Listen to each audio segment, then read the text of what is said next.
Hi everyone! Welcome with another episode of Small Girls, Big God. I'm ready to continue with our reading of First King chapter 7, and let's see what the Lord has for us today. I don't seem to have too much things to explain today. Let's see what the Lord reveals as we continue to read the Word of God together. It starts with the title of Solomon Builds His Palace. It took Solomon 13 years, however, to complete the construction of his palace. He built the palace of Forest of Lebanon, and 100 cubit long, 50 wide, and 13 high, with 4 rows of cedar columns supporting timber cedar beams. It was roofed with cedar above the beams that rested on the columns. 45 beams, 15 to a row. Its windows were placed high in sets of 3, facing each other. All the doorways had rectangular frames. They were in the front part in sets of 3 facing each other. He made a colonnade 50 cubit long and 13 wide. In front of it was a portico, and in front of that were pillars and overhanging roof. He built the throne hall, the hall of justice, where he was to judge, and he covered it with cedar from the floor to the ceiling. And the palace in which he was to live, set farther back, was similar in design. Solomon also made a palace like this hall for Pharaoh's daughter, whom he had married. All these structures, from the outside to the great courtyard and from the foundation to eaves, were made of blocks of high-grade stone cut to size and smooth on their inner and outer face. The foundation were laid with large stones of good quality, some measuring 10 cubits and some 8. Above were high-grade stones cut to size and cedar beams. The great courtyard was surrounded by a wall of 3 courses of dressed stones and 1 course of timber cedar beams, as was the inner courtyard of the temple of the Lord with its portico. So there we go. Verse 1 through 12 was about the palace of Solomon that took him 13 years compared when he built the temple of the Lord, which was a total of 7 years. And it's also mentioned that he did a special palace for his wife, Pharaoh's daughter. Something that spoke to me when I read this section was verse 10, on where it says, "The foundations were laid with large stones of good quality." So to me, it's like when you're building a house, you must first have a good foundation and then you build up. It's like starting anything in life. Before you go running or building something, make sure that you take the firm ground by establishing a firm foundation, and then the process goes on the way. That's what spoke to me. Also, in verse 11 it says high grade stones. So to me it's like, okay, good quality. Again, we're talking about the good material, and I believe, hey, listen, this is your home. You're gonna provide the best you can to your means, and this was possible because Solomon had great richness and he just provided the best for what he could for his family. So I'm sure that the palace has great significance of why and how and all that I mentioned, but to be honest, I'm not having a clear revelation of it right now. So hopefully, if you guys do, you guys can let me know. I'm just gonna read. Let's pick up from 1 Kings chapter 7 verse 13. King Solomon sent to Tyre and brought Huram, whose mother was a widow from the tribe of Nephtali, and whose father was from Tyre, and a skilled craftsman in bronze. Huram was filled with wisdom, with understanding, and with knowledge to do all kinds of bronze work. He came to King Solomon and did all the work as assigned to him. He cast 2 bronze pillars, each 18 cubits high and 12 cubits in circumference. He also made 2 capitals of cast bronze, 2 set on the top of the pillars. Each capital was 5 cubits high. A network of interwoven chains adorned the capital on the top of the pillars, 7 for each capital. He made pomegranates in 2 rows, encircling each network to decorate the capital on the top of the pillars. He did the same for each capital. The capitals on the top of the pillars in the portico were in shape of lilies, 4 cubits high on the capitals of both pillars. Above the blow-shaped part next to the network were the 200 pomegranates in rows all around. He erected the pillars at the portico of the temple. The pillars to the south he named Akin, and one of the north Bosa. The capital on the top were in the shape of lilies, and so the work on the pillars was completed. He made the seat of the cast metal circular in shape, measuring 10 cubits from the rim to rim and 5 cubits high. It took a line of 13 cubits to measure around it. Below the rim, grout encircled it, 10 to a cubit. The grout were cast in 2 rows in one piece with the seed. The seed stood on 12 bowls, 3 facing north, 3 facing west, 3 facing south, and 3 facing east. The seed rested on the top of them, and their high quarters were towards the center. It was a handbreadth in thickness. Its rim was like the rim of a cup, like a lily blossom. It held 2,000 baths.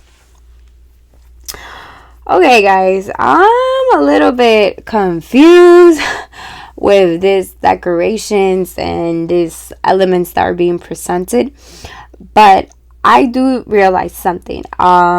We see that there were sets of 3s, and 3 were facing north, 3 were facing west, 3 were facing south, and 3 were facing east. And what I do know is that the number 3, it's like completion. Okay, let's pick up from 27. He also made 10 movable stands of bronze. Each was 4 cubits long, 4 wide, 3 high. This is how the stands were made. They had side panels attached to uprights. On the panels between the uprights were lions, bulls, cherubim, and on the upright as well. Above and below the lions and the bulls were wreaths of the hammer works. Each stand had 4 bronze wheels with bronze axles. Each had a basin resting on 4 support casts with wreaths on each side. On the side of the stands there was an opening that had a circle frame on cubit deep. This opening was around, and with its basework it measured a cubit and a half. Around its opening there were engraving. The panels of the stands were square, not round. The 4 wheels were under the panels, and the axles of the wheels were attached to the stands. The diameter of each wheel was a cubit and a half. The wheels were made like chariot wheels. The axle, the rims, spoke, and hubs were all of cast metal. Each stand had 4 handles, one on each corner, projecting from the stand. At the top of the stand there was circular band, half and cubit deep. The supports of the panel were attached to the top of the stand. He engraved the cherubim, lions, and palm trees on the surface of supports on the panels. In every available space with wreath all around. This is the way he made the 10 stands. They were all cast in the same mold, identical in size and shape. He then made 10 bronze basins, each holding 40 baths, measuring 4 cubits across. One basin to go on each of the 10 stands. Place 5 of the stands on the south side of the temple and 5 on the north. He placed the seat on the south side and at the southeast corner of the temple. He also made the pots and shovels and sprinkled bowls. So Huram finished all the work he had undertaken for King Solomon in the temple of the Lord. The 2 pillars, the two bowl-shaped capitals on top of the pillars, the 2 sets of network decorating, the 2 bowls of shaped capitals on the top of the pillars, the 400 pomegranates for the 2 sets of the network, 2 rows of pomegranate for each network decorating, the blow-shaped capitals on top of the pillars, the 10 stands with their 10 basins, and the 12 bowls under it, the pots, the shovels, sprinkling the bowls. Alright guys, let's get through this. We got a few more verses. Let's try to do a little bit of research once we conclude this chapter, because there has to be an importance here. Alright, so I'm going to pick up from 45 again, okay? The pots, the shovels, and the sprinkling bowls. All these objects that Huram made for King Solomon for the temple of the Lord were of brownish bronze. The king had them cast in clay molds in the plain of the Jordan between Succoth and Zareth. Solomon left all these things unweighted because there were so many.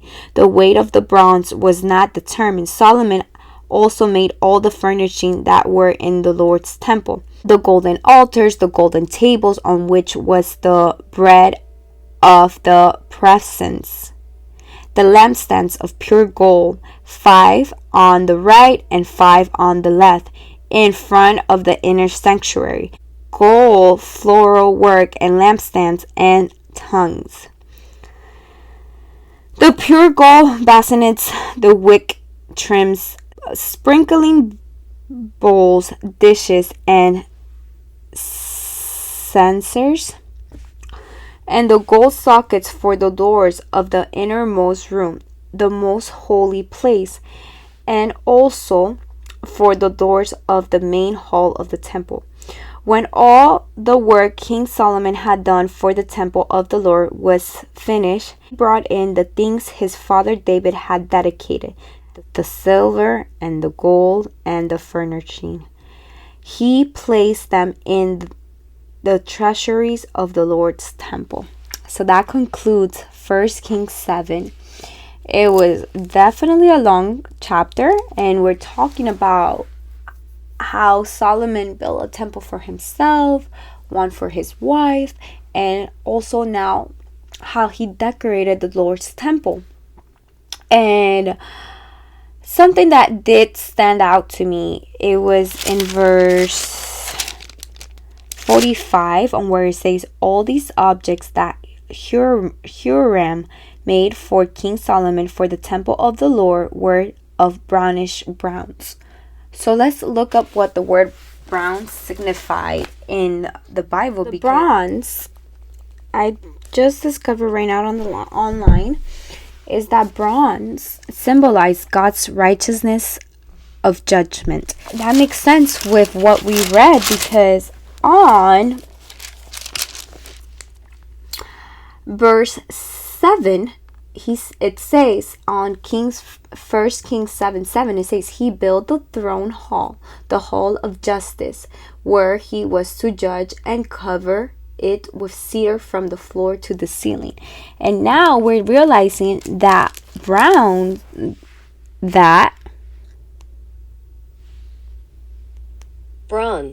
I keep saying that incorrectly. Bronze symbolizes God's righteousness and judgment. So that's good to know. I was like, this has to have a meaning. They keep repeating it, and there's something meaningful of this.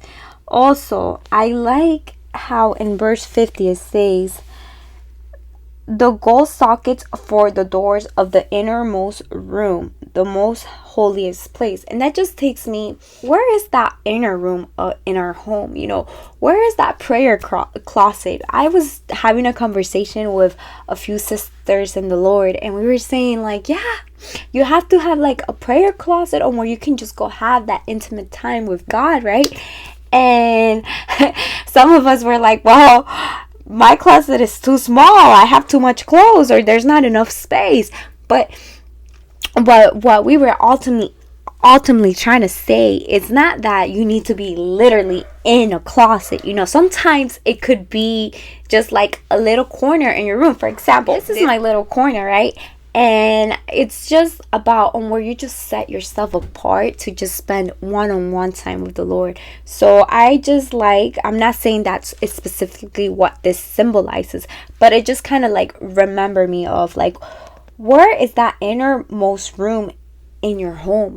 This should be like the holiest place. And so one time, actually, my mom sent me a reel, and in this reel it said like, don't invite anybody just into your room. Sometimes I'm that friendly person that I'll be like, oh yeah, come in my room, yeah, just come in. If they're a friend of yours, yeah, come in, whatever.